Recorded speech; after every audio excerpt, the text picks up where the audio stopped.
নমস্কার বন্ধুরা, বলছি আমি ফটোশপে কাজ করি। প্রথমত কি হয়েছে আজকে, যে পেন ড্রাইভ যখনই আমি মেমোরি কার্ডটা ডিএসএলআর ক্যামেরা থেকে যখন কম্পিউটারে আমি ইন করা মাত্র আমার ভাইরাস অ্যাটাক হয়।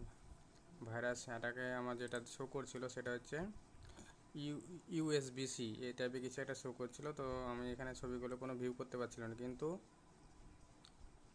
আমার লোকেশান, পেন ড্রাইভের লোকেশান নিয়ে নিচ্ছিল।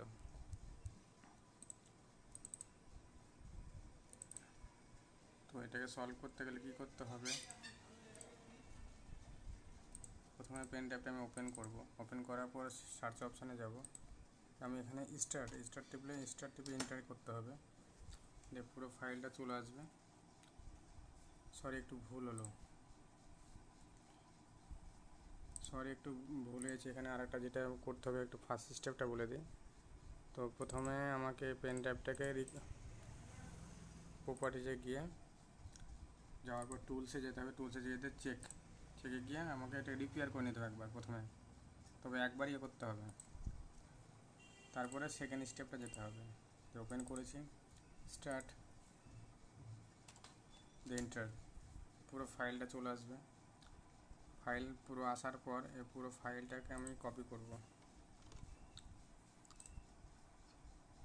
পুরো কপি করা হলো।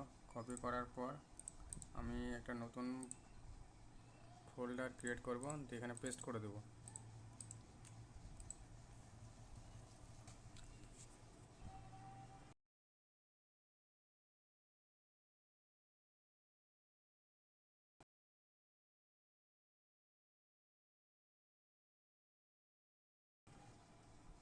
পেস্ট হওয়ার পর এরকম শো করবে, প্রত্যেকটা ফোল্ডারের পাশে CHK সারনেম চলে আসবে। এখানে আমাকে কী করতে হবে, যে সমস্ত ছবিগুলো দেখে মনে হচ্ছে, যে আমি পুরো প্রসেসটা দেখিয়ে দিচ্ছি।